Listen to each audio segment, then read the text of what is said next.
Hello, silver fans. This is T, and you're in the place to be for silver education, acquisition, and entertainment. And hey, the place to be today is Smith's Coins in Lafayette, Indiana. T.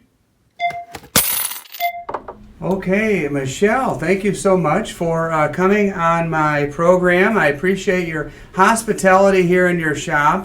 I just walked in your door and I was looking at your selection here and asked if I could video, and you were so gracious to say yes. Absolutely. Hey, well, thanks for having me. Can you start by telling me a little bit about the shop? How long have you been here? We opened the shop in June, or was it June or July of 2000? July of 2000. Dad's been a coin dealer since, years, the 80s. And of course he collected coins as a kid doing a paper route. And he retired from Caterpillar here in Lafayette in 2000, and we opened the shop right around the same time. So we've been here since 2000. Okay, so you've seen a lot in the last couple of decades. Just a little bit. Ups and downs and different trends. What would you say is different between the year 2000 and 2021? Probably a lot more people stacking silver now, I think, than they did back then. It seems as the price went up, especially during the housing crisis, 2008, 9, 10, 11, when all the markets and stuff crashed. You saw silver and gold prices go up drastically. A lot of people, especially when it started coming back down, started buying more and more silver and putting away for a rainy day as a hedge against inflation. And now here recently, with the pandemic and some of the other instabilities in the economy, they're doing the same thing again. So I hear you, and I'm one of them. Yes. This is my silver savings account, and I've Exactly. always been a coin collector ever since I was a kid. My mom was a cashier at a grocery store and a gas station, and she'd bring me home interesting coins. That sparked my interest, and but later on into my adulthood, I started learning about the economy, and just like many of your customers here, just want to put some silver back and a little bit of gold here and there for a rainy day, like you mentioned. Exactly. And we even during the pandemic, we had some that had to cash in their silver stashes, unfortunately, just to get by. Yes. So we handled that as well. What would you say was the percentage of coin collectors versus stackers in 2000 and now in 2021? Probably back in 2000, it's probably a lot more collectors versus now, where it's kind of an even split, because you still got your collectors that have the expendable income that can still afford to complete those collections, but you've also got new people getting into stacking silver, or while they were home during the pandemic, they were looking for things to do. So they sat down at the computer and, hey, I've got this jar of change sitting over here that I've been keeping forever. Wonder if there's anything cool in there. So then they get online and start looking for, are there errors, or, could they put collections together? I even had people calling us saying, I'm stuck at home. Can you ship me books so that I can start this collection or finish this collection that I started that I didn't have time to work on, and now I do. So there's been a lot of that as well. Very cool. And with silver is down recently. It's bumped up today. Yep. And we're at 22.70 something. And so let me ask you this: with the ups and downs, where do you see spot price in the short term and the long term future? Wish I had that crystal ball. I'm going to go back to my favorite saying on that one. If I'd have known, several years ago what rhodium was going to do a few months back, I'd have bought a boatload of rhodium. Sure. I'd be on an island in the South Pacific somewhere right now, because it was a few $100s several years back, and recently it hit like $22,000 an ounce. I wish I knew what it was going to do tomorrow. It's I incredible. really did. It'd be great if we knew. It's all based on what's going on in the economy, what's going on in the world. Of course, governments are we feel governments are suppressing the prices, and I'm sure I'm not the only one. No, that's a common theme amongst the other YouTubers and the Right. folks I talk to. But when there's when there's something going on in the economy that makes everyone uneasy or perceived that there's something going on, it tends to drive the price of silver and gold up until the governments go, I don't think so. So where's it going to be in 5 to... I wish I knew the answer to that. I really do. But, that's kind of a gamble just like any other stock. Where do you think Bitcoin's going to be tomorrow? So. Sure. Platinum seems to be getting a lot of attention lately.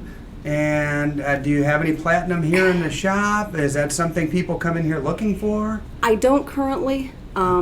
We don't get asked a lot for it. It's a harder metal to move. Of course, rhodium's another one that's hard to move.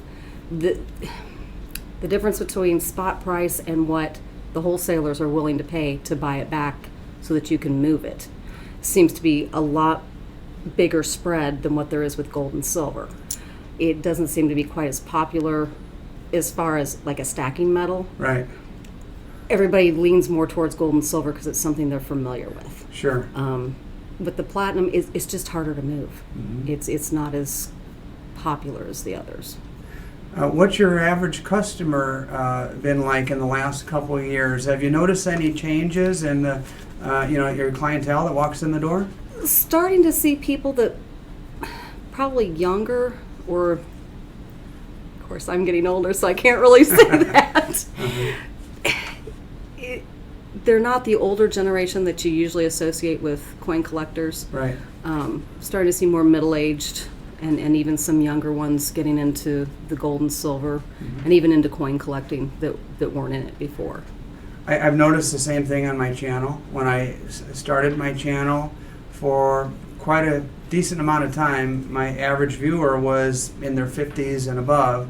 And now my demographics are shifting to younger viewers, younger people getting into it, which is good for the future of coin collecting, because I'm a collector at heart. Exactly. And also for stacking as well. Older there, I see the prices. So right now, junk silver is 22 times face value. For the quarters and dimes, the half dollars are bringing a little more premium than the dimes and quarters right now at 23 times face value. And those will change. We try to stick, especially when the prices are fluctuating, we try to contact our wholesalers to see where they're at so that we can adjust our buy and sell prices accordingly. I see. So those will fluctuate sometimes throughout the day, sometimes by the week. Okay. It just depends on how much the markets are moving. And spot price is, I think, $22.70 something, and you're $4.50 per ounce over spot for per ounce on your generics, which seems to be right in line with very reasonable, in line with most other places. And with this most recent dip that we've seen, over the last month or so, have you seen more people coming in to stocking up, or do you just have like steady customers that come in no matter what? A few more here and there as the price drops than what there were when it was up a little bit recently.